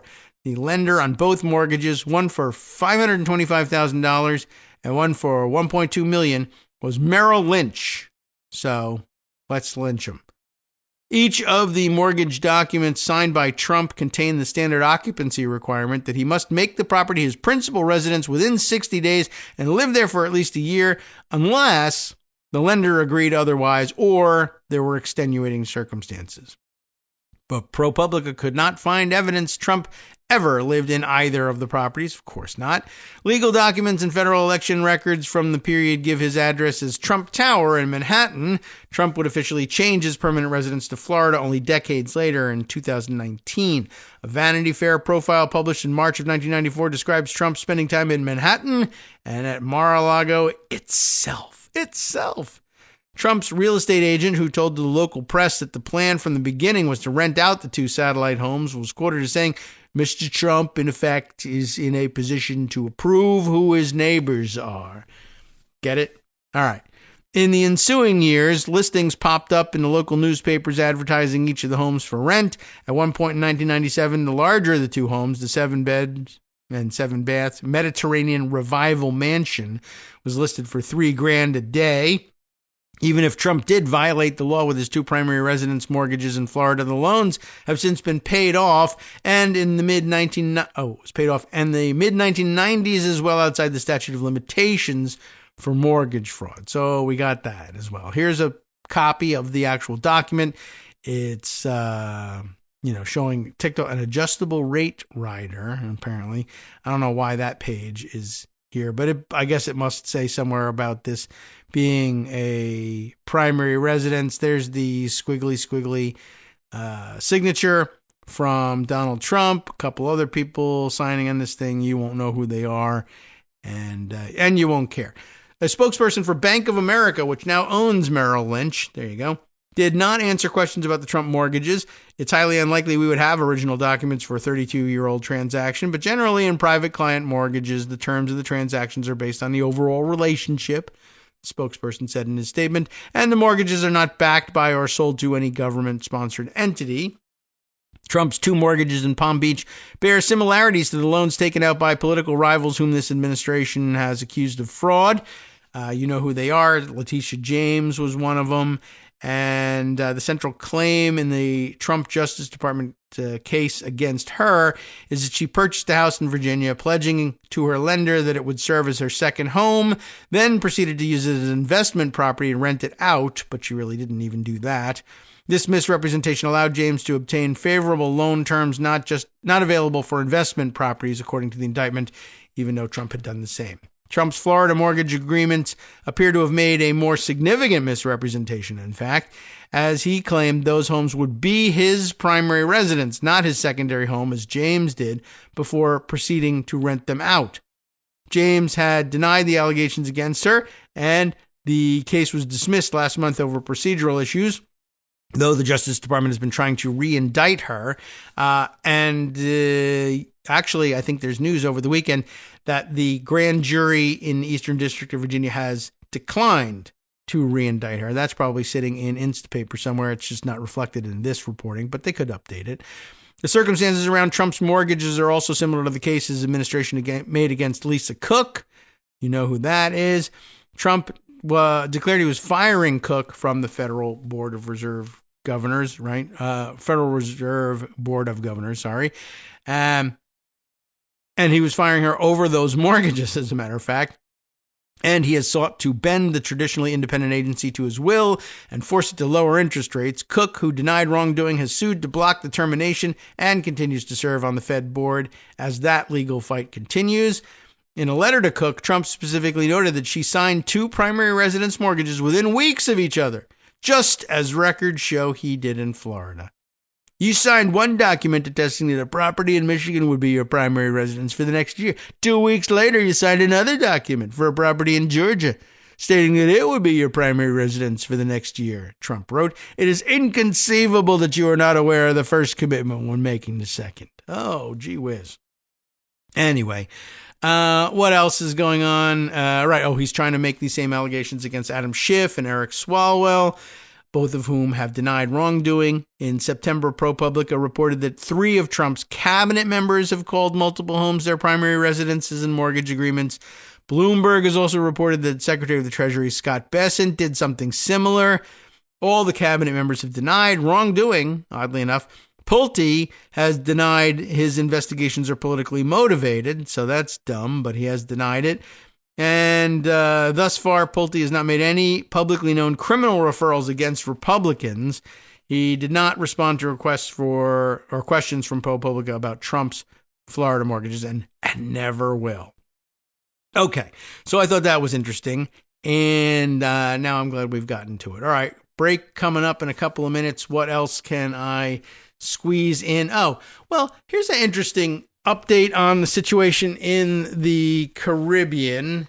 You remember that for a while, a matter of a couple of days, last week, defenders of the administration's actions in the Caribbean were specifically defending the second strike on the first boat that was sunk, September 2nd, even though, as I think we took pains all week to point out, both of the strikes were illegal, but everyone was focusing on the second one because it was illegal and just horrific in moral terms, on top of the first one being horrific. I don't know why I don't know how we get people to not focus on this. There's something about this that really focuses the attention. But the first strike killed 9 people. The second strike only killed 2. We should be focusing on the first one if they're both illegal, but we're not. But you remember one of the excuses that was given here. We were told that I think the admiral was saying, well, those 2 guys could have continued in the fight. They were clinging to wreckage, but they were trying to right their boat and get back on. And who knows, there may have been drugs in that boat and they could have somehow, I guess, paddled with their hands all the way to the United States, all sorts of. But meanwhile, the story started falling apart all over the place, including the point that apparently the boat was headed for Suriname. Is that right? Which I'm sure Donald Trump mistook for Vietnam. Now, why didn't they? They should admit, if they had said they had bone spurs, they would never have been shot. But they didn't do that, and we're not certain why. But okay, so that falls apart. The idea, well, they were clinging to this boat, or they were 41 minutes clinging to a capsized piece of a boat. Well, they could still get back in the fight. One of the excuses was they could have been radioing to their friends, the other gang members, the other drug smugglers, the other narco terrorists, to come and rescue them And then they would have been able to continue that mission and bring those drugs to the United States. They weren't bound for the United States. No one could see the drugs. Then there was, we couldn't see. Maybe there was fog, war fog. And we couldn't tell that we were blowing up people. But no, that fell apart too. They showed the video. Yeah, there they are, clearly visible, all of that stuff. Now it turns out, I don't even know how this happened, because I thought that the admiral spent last week telling everybody they were radioing. We intercepted their conversations. Because now CNN says, exclusive, survivors clinging to capsized boat didn't radio for backup. Admiral overseeing double tap strike tells lawmakers. So I'm a little bit confused about how the reporting went down here.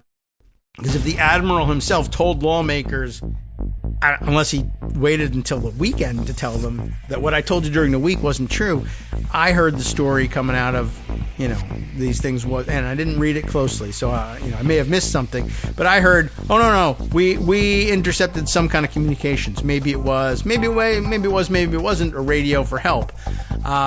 Well, they're going to really need to straighten that thing out. And by the way, when we come back, there's something a little bit weird about radioing for help too. Hi everybody, it's me, David Waldman. Yes, the same guy who interrupts you all the time. Interrupting you one more time just to tell you again, another reminder that your contributions are what keep this show on the air, and patreon.com, patreon.com, is still among the easiest ways to make the sustaining subscription donations that keep us afloat. Are you ready for the pep talk about how our Patreon campaign is still going strong and growing? Well, too bad. Yeah, the plain fact is we actually are headed in the wrong direction, and whereas we once had about 175 monthly patrons, we're now actually down below 150. Time to recruit some more. Not exactly the kind of news I wanted to share, but there it is. For those of you in a position to support the show, patreon.com does make it easy to make those secure, recurring monthly contributions to do so. Patreon.com/KagroX gets you straight to our donation page. We've been through a lot together. The worst of the pandemic, we hope. The worst of the insurrection, we hope. So go ahead and treat yourself. You don't need an excuse. Give yourself the gift of a little something you enjoy in life. Support the show. And of course, if you happen to prefer using PayPal or even the Square Cash app, we're up and running on those options too. So thanks again, everyone, for all your support. We couldn't, or at least shouldn't, do it without you. Hope you'll be on board soon too. Thanks for all your support. All right, welcome back everyone to the Kagro in the Morning Show here on Netroots Radio. And it is now in this last segment that I realize how many things we haven't already told you. It's going to be a jam-packed week. I don't know whether we're going to get all of this news in, but I was just about to read you the story. I'll have to find it again. CNN's exclusive from the 5th. Was that Friday? 5, 6, 7. Yeah. Okay.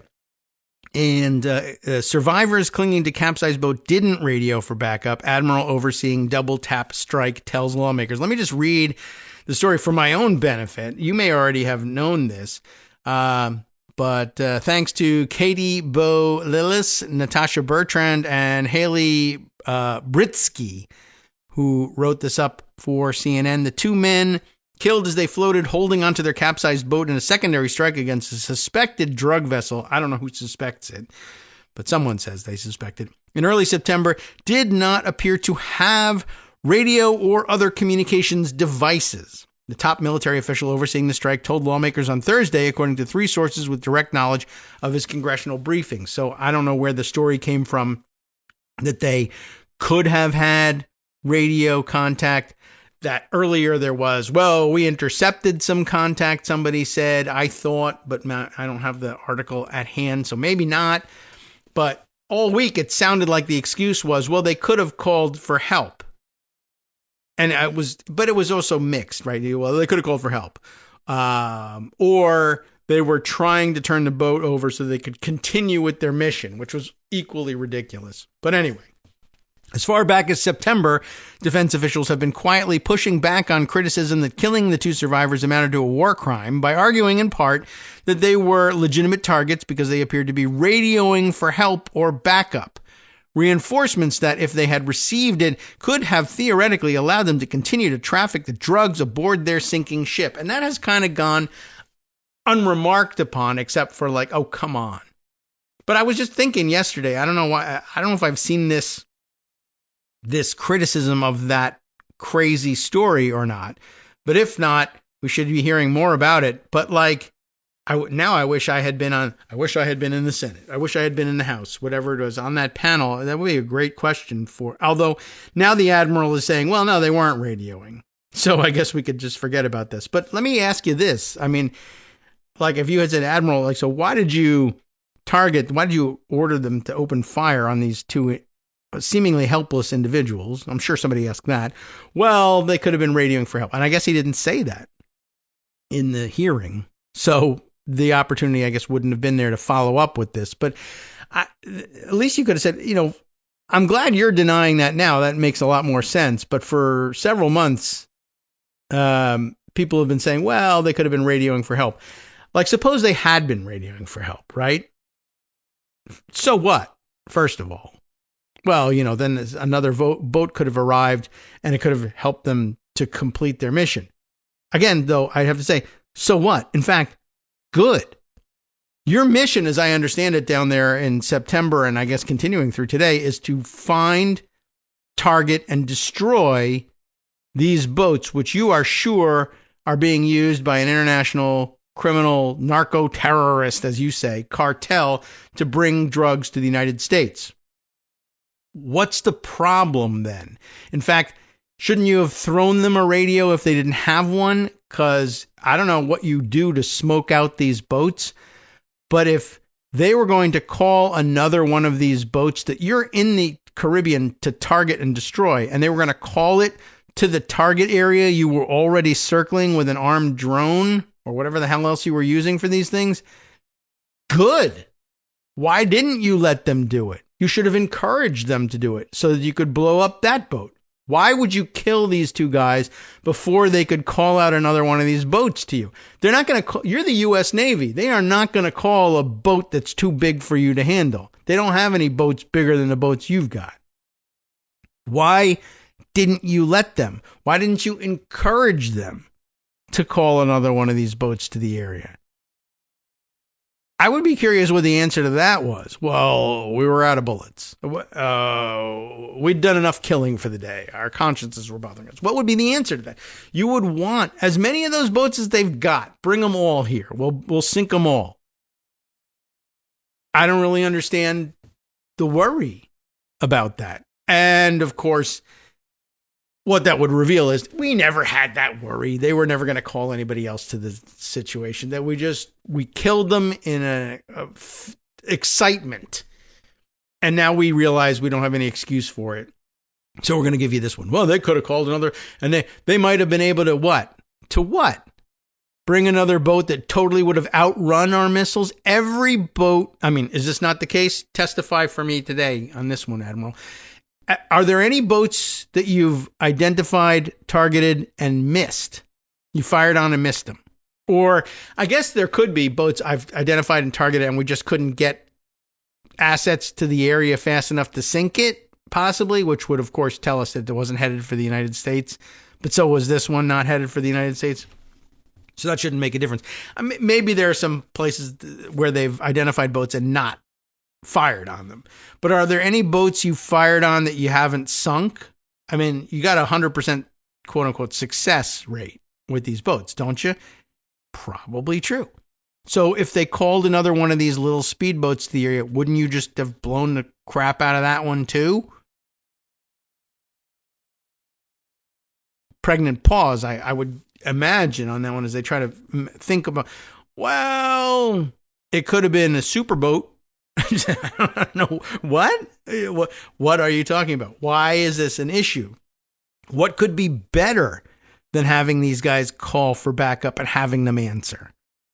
I don't know. It's a bad excuse, is what I'm saying. All right.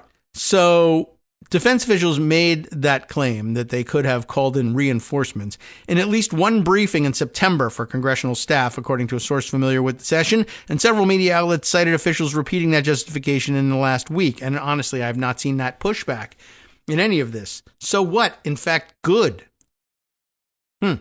But Thursday, Admiral Frank Mitch Bradley acknowledged that the two survivors of the military's initial strike were in no position to make a distress call in his briefings to lawmakers. So I guess that's why he didn't have to answer that question. Bradley was in charge of Joint Special Operations Command at the time of the strike and was the top military officer directing the attack. The initial hit on the vessel, believed to have been carrying cocaine, not fentanyl, killed 9 people immediately and split the boat in half, capsizing it and sending a massive smoke plume into the sky, the sources who viewed the video as part of the briefings said.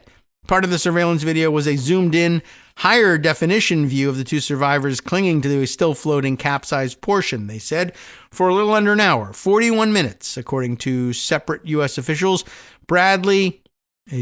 According to a separate U.S. official, Bradley and the rest of the U.S. Military Command Center discussed what to do as they watched the men struggle to overturn what was left of their boat, the sources said.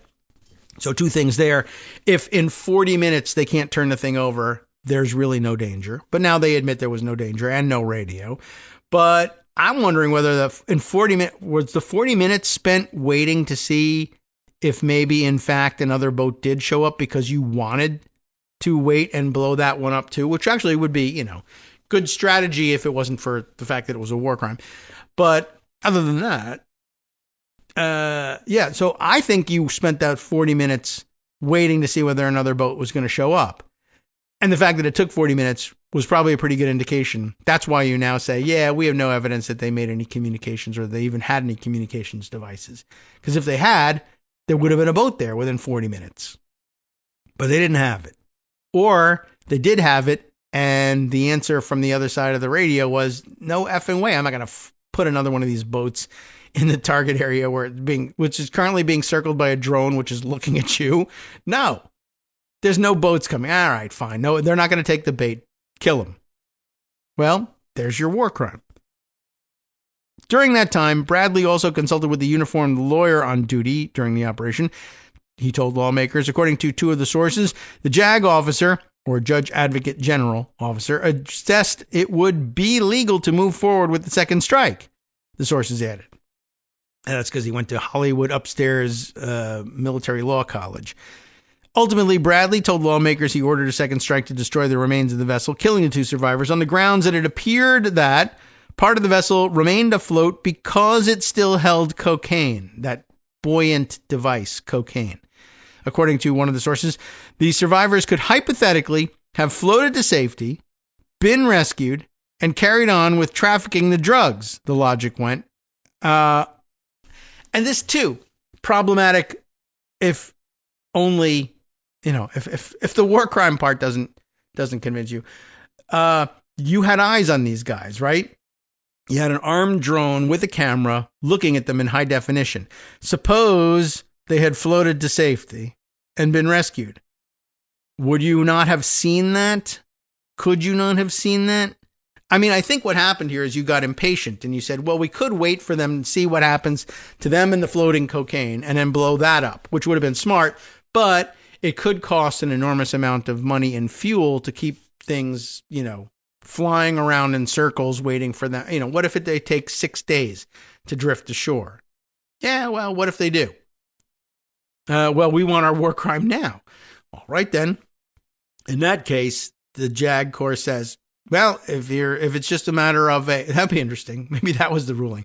Well, if you're willing to commit a war crime now or in up to 6 days from now, you might as well commit it now. It doesn't really make a difference that way. Oh, well, if you're saying it doesn't make a difference, I'll just take care of it now.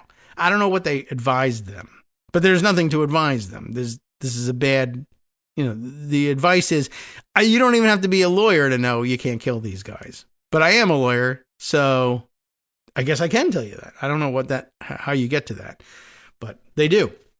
Why they don't use them as bait or a trap, I don't know. Wouldn't that be something if they said, well, that would be a war crime, just letting them out there die of dehydration in the hopes of luring somebody else in and being able to snipe them instead, or in addition? That's war crime. You don't want to do that. That's terrible. Oh, really? And I mean, it might be, but how you would get to the idea that one is a war crime and one isn't, I don't know. Ultimately, Bradley told lawmakers, right, he ordered the second strike because they might otherwise have floated to safety. The other source with direct knowledge of the briefing called the rationale effing insane, except they don't say effing, they say F asterisk King, F king insane. What might that mean? The Pentagon did not immediately respond to a request for comment. And by the way, it's difficult to argue your way out from under effing insane. That is tough. According to Senate Intelligence Chairman Tom Cotton, who also is effing insane, and Democratic Senator Chris Coons of Delaware, both of them were also briefed. The military used a total of 4 missiles to sink the boat, 2 missiles in the initial strike, according to Coons, and 2 in the second strike. So, a missile each per survivor in the second strike, everybody. It was the most detailed account of the September 2nd strike to date, yet it came no closer to creating a consensus view. It is considered a war crime to kill shipwrecked people. They consider it because it is that one, which the Pentagon's Law of War Manual defines as people in need of assistance and care, who must refrain from any hostile act. Although most Republicans have signaled support for President Donald Trump's broader military campaign in the Caribbean, the secondary strike on September 2nd has drawn bipartisan scrutiny, including, most consequentially, a vow from the Senate Armed Services Committee to conduct oversight. So I guess if you're wondering, why are you focusing on the second strike if the first strike was illegal? The answer is we have bipartisan agreement that the second strike was illegal. Not universal agreement, but bipartisan agreement. And there's disagreement on the grounds for the legality of the first strike. So I guess they're focusing on that for that reason. That might be it. All right. Let's see. I've got what other? There was something as we were reading here. That I was like, I wonder if we should look that up. Oh, yeah, right. I was going to say, can we Google, does cocaine float? I'm just wondering. And I mean, maybe the packages. All right. So the AI says, yes, packages of cocaine are frequently found floating in the ocean. And I've heard that. I've heard them washing up on the shore, but I don't know whether they were floating per se. A common occurrence often reported in news stories from coastal areas like Florida, New Zealand, and Italy. Drug cartels often seal the drugs in waterproof packages, sometimes using fishing nets or GPS devices, and toss them from cargo ships to be recovered later by accomplices. However, the floating is due to the packaging and the air trapped within, not the inherent properties of pure cocaine itself. So cocaine doesn't float, but air trapped in the packages do. But I don't know if air trapped in the packages, even a lot of packages, is enough to keep a capsized boat afloat. I don't know. At any rate, I guess it's something to cling to when the rest of your story has already fallen apart. Okay, so how much more of this story is there? Are we going to reveal anything new and interesting? Interpretations of the video. Oh, we probably skipped over this part here.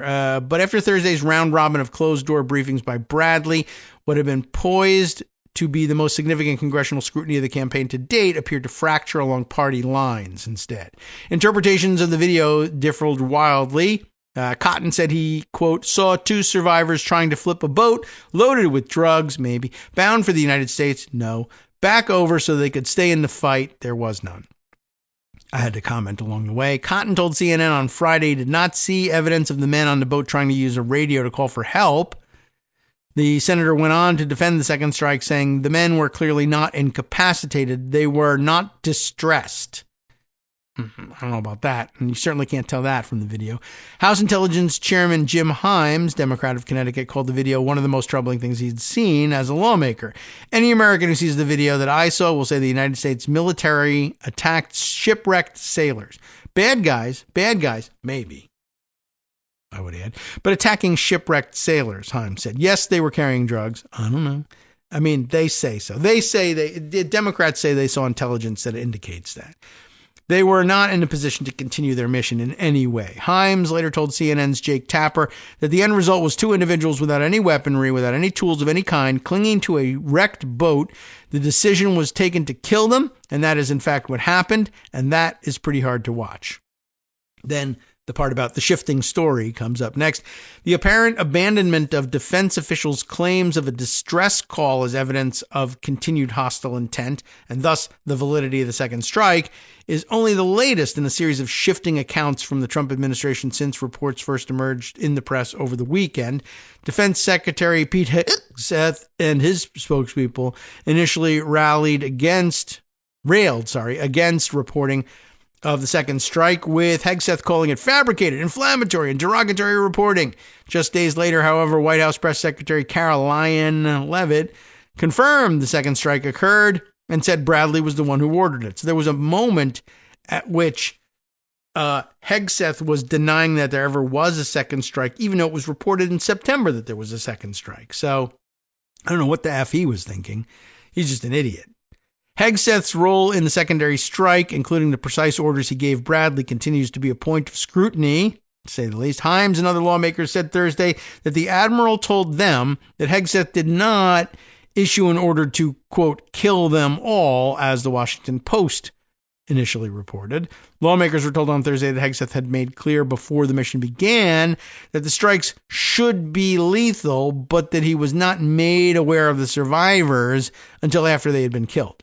One of the sources with direct knowledge said.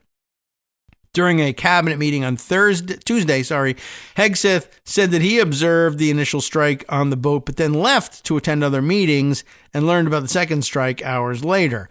Republican lawmakers largely stood by Hegseth after Thursday's briefing. I feel confident and have no further questions of Hegseth, House Intelligence Chairman Rick Crawford of Arkansas told CNN, but the precise language of Hegseth's orders surrounding the September 2nd strike, or the more than 20 others that the military has carried out, remain unclear, as has the broader legal justification for the campaign. Since the September 2nd strike, the U.S. military has carried out more than 20 other strikes. You know about all of that. You know what they're calling the people who were involved. 87 people apparently killed to date.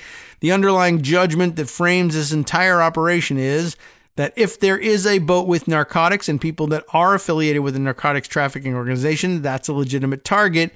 Coons told reporters on Thursday, but I've still got questions about that. And how could you not? Especially when you realize that even according to the strategy they say they're outlining, the smart thing would have been to let those guys call for backup and then blow them up too. All right, I'm going to shift over to another sort of major geopolitical issue that we discussed at the end of last week. The extension, I guess, of my worries about the Ukraine so-called peace deal having been probably written in Russian by Russians and then translated into English. And now the worry that perhaps the United States' own national security strategy, if not being Russian authored, it's worrisome that it is so pro-Russia in its bent and so much in alignment with Russian strategic national security policy. And I guess brings us that much closer to the old standby that we use here back on the Twitter days, now on Blue Sky, and sometimes here on the show. Political union with Russia to own the globalists. It is awfully weird that our national security policy, possibly for the first time ever, was the same as the national security policy of the Russians. Well, Politico Europe has something to say about that, which I thought was of some interest and expands things a little further. Politico Europe reporting over the weekend, thanks to, Tim Ross, on Saturday, reporting under the headline, "Watch out, Europe. Trump is coming for your elections next." And I don't know what to emphasize there. Coming for your elections next or for your elections next. MAGA's mission to meddle in European politics should terrify Starmer, Macron, and Merz. Will any of them fight back? Open question. But what's happening here? Donald Trump it says, has launched a crusade to convert European politics to his cause, mobilizing the full force of American diplomacy to promote, quote, patriotic parties, stamp on migration, destroy, quote, censorship, and save, quote, civilization from decay. They're referring here to the bizarro world national security strategy that we discussed on Friday. The question is whether Europe's embattled centrists have the power or the will to stop him. In its newly released national security strategy document, the White House set out for the first time in a comprehensive form its approach to the geopolitical challenges facing the U.S. and the world. Well, it happens all the time. This is this administration's first attempt at it. While bringing peace to Ukraine gets a mention, you think? Yeah, gets a mention. When it comes to Europe, America's official stance is now that its security depends on shifting the continent's politics decisively to the right. Well, you can see why they would want that. They want everybody's politics to shift to the right. Over the course of 3 pages, and we read through most of them, the document blames the European Union, among others, for raising the risk of, quote, civilizational erasure due to a surge in immigrants, slumping birth rates, and the purported erosion of democratic freedoms, although that's really your fault. Should present trends continue, the continent will be unrecognizable in 20 years or less, it says. And any, prediction with that sort of time frame on it is probably pretty stupid, but okay. As such, it is far from obvious whether certain European countries will have economies or militaries strong enough to remain reliable allies. With its talk of birth rates declining and immigration rising, the racial dimension of the White House rhetoric is hard to ignore. It will be familiar to voters in Hungary, Italy, the Netherlands, and Germany, where far-right politicians have articulated the so-called Great Replacement theory, a racist conspiracy falsely asserting that elites are part of a plot to dilute the white population and diminish its influence. We want Europe to remain European, the document says. Over the long term, it is more than plausible that within a few decades at the latest, certain NATO members will become majority non-European, and that deserves dramatic music. I think we gave them dramatic music on Friday with it. The document reads, making it an open question whether such countries will continue to view an alliance with the U.S. as desirable. I get where they're going, but I think it's awfully dumb. The policy prescription that follows is, in essence, regime change. Our goal should be to help Europe correct its current trajectory, the strategy document says. That will involve, quote, cultivating resistance, unquote, within European nations. In case there is any doubt about the political nature of this message, the White House paper celebrates, quote, the growing influence of patriotic European parties, unquote, as a cause for American optimism. In other words, back the far right to make Europe great again. Since Trump returned to the White House in January, European leaders have kept up a remarkable performance of remaining calm amid his provocations, so far avoiding an open conflict that would sever transatlantic relations entirely. But for centrist leaders currently in power like Emmanuel Macron in Paris, Keir Starmer in London, and Germany's Friedrich Merz, the new Trump doctrine poses a challenge so existential that they may be forced to confront it head on. That confrontation could come sooner rather than later, with high-stakes elections in parts of Britain and Germany next year, and the possibility of a snap national vote ever present in France. In each case, MAGA-aligned parties, Reform UK, the Alternative for Germany, and the National Rally, are poised to make gains at the expense of establishment centrists currently in power. America, it is now clear, may well intervene to help. On current evidence, European officials whose job it is to protect their elections from foreign interference have little appetite for a fight with Trump. By the way, does any of this sound familiar? Intervening in the elections, foreign interference, meddling, etc.? Yes, of course, the Russia hoax. There was no collusion, except that there was. And we'll jump to that in just a second.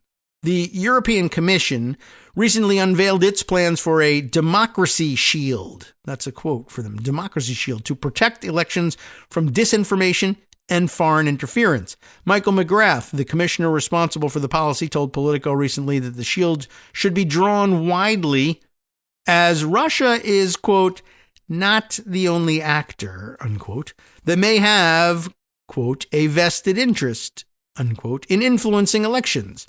There may be many actors who would like to damage the fabric of the EU and ultimately undermine trust in its institutions, he said. In light of the new national security strategy, Trump's America must now surely count among them.